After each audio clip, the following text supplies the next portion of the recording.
เขายังถอนบัตรเขียวรีโวกบัตรเขียวได้พี่น้องส่งกลับประเทศไอ้พวกลาวแดงที่มาต่อต้านอเมริกาที่มาเข้าข้างลาวแดงนี่นะอยู่ในอเมริกามาต่อต้านลาวเสรีเฮานี่นะเหมือนกับอยู่ยากแหละคณะกฎหมายตัวนี้ออกมาแล้วนะออกมาแล้วท่านท่ามเห็ดแล้วอันนี้โมเมนท่านท่ามได้ท่านมาโกโรบิโอได้เห็ดได้มาโกโรบิโอสั่งรีโวกสัญชาติรีโวกบัตรเขียวการพำนักอยู่ถาวรอยู่ในอเมริกาบ่ได้และหลานสาวของโซลามานีคนที่ถูกท่านโดนัลด์ทรัมป์จัดการตายในแบกแดดสมัยก่อนนี่เพราะว่าเนื่องจากว่าไปปลุกระดมทหารอิรักให้ต่อต้านอเมริกาดังนั้นอเมริกาจึงจัดการโซลามานีมานายพลผู้บัญชาการสูงสุดของอิหร่านนายพลป้องกันประเทศนี่แม่นแล้วบักกูล็อกกามิดไปแม่นมิดไปหลายคนเลยแหละมันมิดไปแล้วในตอนนี้อเมริกาเอาจริงแล้วข้าพเจ้าเบิ่งอเมริกาเอาจริงเขาถอนบัตรเขียวของเจ้านะสาเหตุเพียงแต่ออกข่าวประณามอเมริกาเท่านั้นสื่อได้เขาเห็นบัดข่าวต่อต้านอเมริกาก็ในอเมริกานี่นะต่อต้านรัฐบาลเขาน่ะเขาบ่ให้อภัยคือแต่ก่อนเขาบ่ถือว่าเป็นมีเดียได้เจ้าสิว่าเจ้าเป็นมีเดียเจ้าสิว่าเจ้าเป็นข่าวก็ได้เจ้าสิว่าเจ้าเป็นอย่างก็ได้เจ้าสิออกยูทูบเบอร์เจ้าสิออกเฟซบุ๊กต่อต้านอเมริกาน่ะในที่สุดมันเข้าสายตาเข้าเบิดมันเข้าหูเข้าเบิดเขาจัดการเจ้าบาดนี่เห็นบ่ล่ะอิหร่านก็มีปัญหาแล้วลาวเฮานี่ข้าพเจ้าว่ามีแน่นอนตามข่าวที่ว่าคนที่เฮ็ดอยู่ในวงในรายงานข้าพเจ้ามาว่าเขาประชุมทุกทิศเรื่องนี้นะเขาประชุมทุกทิศเกี่ยวกับศาลเกี่ยวกับทนายเกี่ยวกับลอเยอร์เกี่ยวกับรัฐบาลสเตทและรัฐบาลกลางและไอซ์ FBI CIA ผสมประสานกันเบิดนี่ดังนั้นพวกหมาพานลาวแดงนี่เคลื่อนไหวยากเลยในอเมริกาเดี๋ยวนี้นะแล้วในแคนาดานี่ข้าพเจ้าได้ยินข่าวอีกข่าวหนึ่งว่าพวกบักหน้าจืดนี่กำลังขนขวายหาเด็กน้อยแคนาดาให้กลับคืนไปลาวไปซอยรัฐบาลลาวอยากได้จัก20 คน30 คนเพิ่นว่าเพิ่นสิไปอ้างรัฐบาลว่าเพิ่นขนขวายได้อย่าลืมเด้อหน้าจืดตื่นเหยียบปักขุดเด้อข้าพเจ้าสิบอกตีนโตเหยียบปักขุดเด้อเฮาสิบอกให้เพราะว่าเฮาจับตาโตอยู่โตมีความรู้ระดับใดโตสิมาตัวเรื่องการเมืองให้คนลาวที่เรียนจบอยู่นี่เมื่อมันเป็นการหลอกลวงเลยพี่น้องลาวก็จริงเขาเป็นลาวก็จริงพ่อแม่เขาเป็นลาวก็จริงพี่น้องน้องจันทวีพ่อแม่เขาเป็นลาวก็จริงลูกหลานเขาเป็นลาวก็จริงแต่อีกใบหนึ่งอีกได้ด้านหนึ่งเขาเป็นแคนาเดียนเขาเป็นเกเบกัวเขาเป็นคนแคนาเดียนแล้วเจ้าจะหลอกลวงคนแคนาเดียนคนเกเบกัวให้ไปตกหลุมพรางประเทศลาวแดงนั่นตีนเจ้าเหยียบปากขุกโลดตีนเจ้าเหยียบปากขุกได้พี่น้องอันนี้กฎหมายข้าพเจ้าไปศึกษามาไหนเขาถือว่าหลอกลวงได้เขาถือว่าแคมเปญมังซงแซ่กำไปมังซงแซ่ได้พี่น้องเขาห้องว่าตัวหลอกลวงได้เขาถือว่าเจ้าเป็นเอสเปียงได้เป็นเอสเปียนาจได้พี่น้องเฮ็ดเวียกให้รัฐบาลเผด็จการเขาบ่ได้ถือว่าเจ้าแคนาเดียนหรือเจ้าเฮ็ดได้โนเจ้าเหตุการเมืองได้ในแคนาดาบ่แม่นการเมืองนอกประเทศได้อันนี้ข้าพเจ้าจะบอกกฎหมายอเมริกาแคนาดาให้ฟังเด้อสมมุติข้าพเจ้านี่สมัครเป็นนักการเมืองในแคนาดานี่ข้าพเจ้าหาเสียงสิเป็นซ้ายเป็นขวาได้เบิดคันสำหรับแคนาดาแต่เจ้าจะหาเสียงแล้วเอาไปอีกรัฐบาลหนึ่งเป็นเผด็จการรัฐบาลนั้นมีแต่ฆ่าคนประกาศฆ่าคนนำตามฆ่าล่าคนแล้วเจ้าเฮ็ดเวียกให้รัฐบาลแบบนั้นเขาถือเจ้าว่าเจ้าเป็นเอสเปียนาจเขาถือว่าเจ้าเป็นนักสืบสอดแนมเขาถือว่าเจ้าเป็นคนบ่ดีเด้นั่นเจ้าสิมาอยู่เอานักศึกษาปัญญาชนเจ้าเข้าใจบ่ในบ้านเขานี้ เขายังขนขวายเอานักศึกษาปัญญาชนประเทศอื่นมาเขาต้องการเขาบ่ให้ปัญญาชนของเขาไหลออกไปเด็ดขาดได้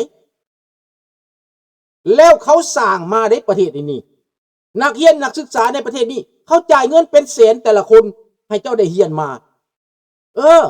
ก่อนเจ้าสิได้ความรู้การศึกษาบักหน้าจืดบักหน้าแหลมทั้งหลายน่ะสู้สิไปขนควายแบบนี้สู้บ่จักกฎหมายเนาะสู้บ่เข้าใจกฎหมายเนาะ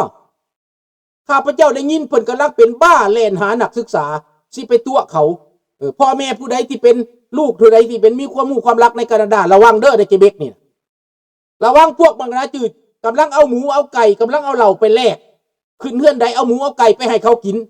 เข้างานใดเอาหมูเอาไก่ไปให้เอาเงิน100 100 200ให้เพื่อซื้อใจบักนาจืดเฮ็ดข้าพเจ้าเขียนจดหมายไปถึงรัฐบาลแล้วนะนี่สู้จะเฮ็ดตีนสู้เหยียบปากคุกเลยเด้อบักนาจืดเด้อรัฐบาลเขาตอบหนังสือข้าพเจ้ามาแล้วสู้สิว่าสู้เก่งบ่รัฐบาลมักครั้งนี้ตอบหนังสือข้าพเจ้ามาแล้วเขาให้รัฐมนตรีต่างประเทศฮู้จักเหตุการณ์นี้แล้วนะ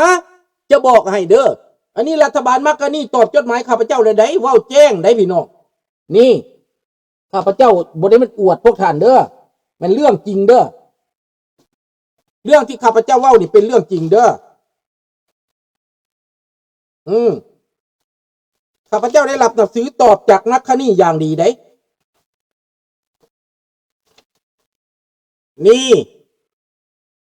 ให้อยากฮู้บ่แล้วสู้เหตุลงไปกับจูบญาตินะ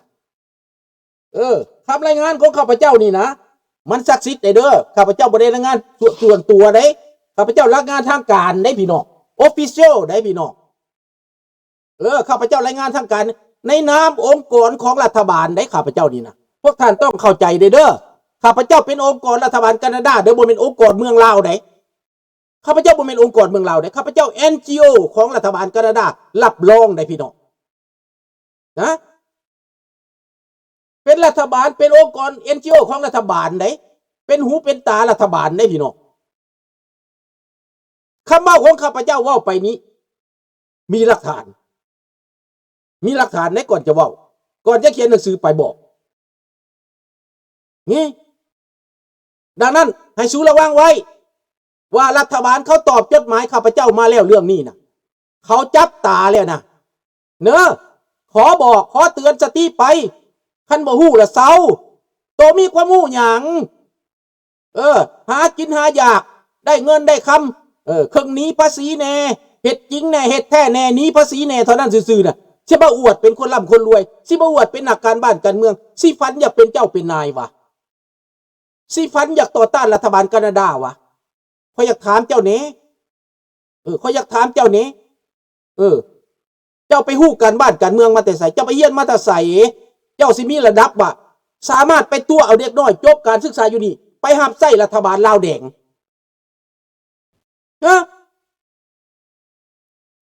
พี่น้องคิดว่ามันถูกบ่คิดเบิ่งดู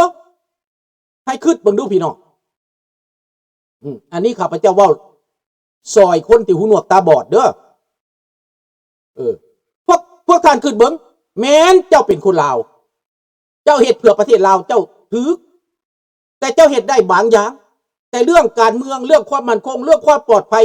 เรื่องการค้ำประกันเรื่องความจริงนี่เจ้าเฮ็ดบ่ได้ดอก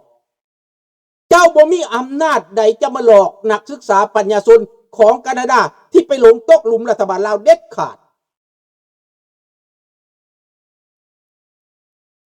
นี่จะไปตกหลุมเด็ดขาดจะไปตกหลุมพรางของรัฐบาลเด็ดขาดพี่น้องอันนี้ข้าพเจ้าขอบอกขอเตือนพวกที่บ่จักบ่มีความรู้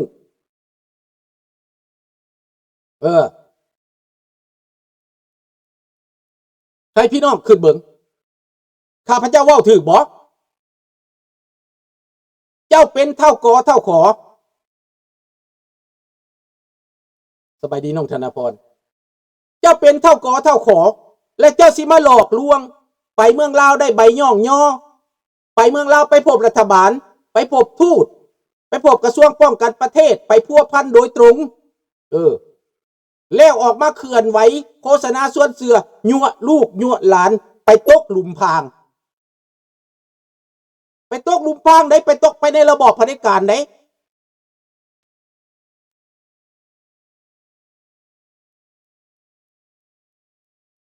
นี่แหละ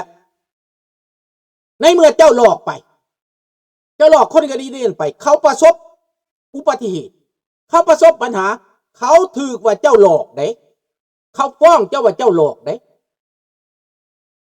นี่ก็มันไปเรื่อยๆพวกนั้นมันไปเรื่อยๆแต่มันหวังสิมาหลอกเอาลูกเอาหลานเอาเศร้ากว่าคนมันอยากได้เดี๋ยวนี้มันกำลังเคลื่อนไหวแห้งกำลังดิ้นแห้งคืนเทือนใดก็ขอตั้งแต่ว่าอยากให้ลูกให้หลานกลับลาวอยากให้ไปซอยรัฐบาลลาวเพราะมันสิตายดิน้องรัตวรแต่ว่ามันเฮ็ดบ่ได้มันมีกฎหมายบังคับไว้คนแคนาดานี้ถ้าเจ้าจะหยวกไปลงทุนถ้าเจ้าจะหยวกไปใส่ถ้าว่าเจ้าหลอกคนพวกนี้ไปแล้วมันเกิดบกเป็นผลสำเร็จเกิดบ่ปลอดภัยเกิดมีปัญหาเขาห้องว่า1ความบ่ปลอดภัยต่อคน2มาการหลอกลวง3มาเรื่องเขาห้องว่าข้าพเจ้าเคยพบตำรวจเทื่อหนึ่งหลายเทื่อแล้วแหละบ่มีเทื่อหนึ่งเขาปรึกษาข้าพเจ้าเรื่องปกป้องเรื่องเทคโนโลยีนี่นะสำคัญเรื่องเทคโนโลยีของประเทศอันนี้เจ้าบ่สามารถเอาไปขายประเทศใดประเทศหนึ่งได้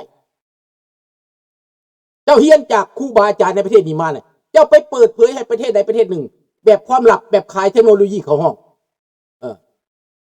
เขาห้องว่าอดเทคโนโลยีตัวอย่าง AI อย่างสินะเจ้าจะไปบอกความลับให้รัฐบาลลาวหรือคนลาวหู้เรื่องความลับ AI นี่นะเจ้าติดคุกโลดอันนี้นะอันนี้ข้าพเจ้าได้เตือนเบิดลูกหลานของข้าพเจ้าเฮ็ดบ่ได้เพราะว่าตำรวจเจ้าหน้าที่เขาบอกจังซั่นเขาห้องว่าหลักเทคโนโลยีจากคนเสื้อชาตินั้นเจ้าเห็นบอกคนจีนมาเฮียนอเมริกาแล้วขายเทคโนโลยีให้ประเทศจีนถูกจับเบิดโคตรเบิดตระกูลในอเมริกาเนี่ยเห็นแล้วบอก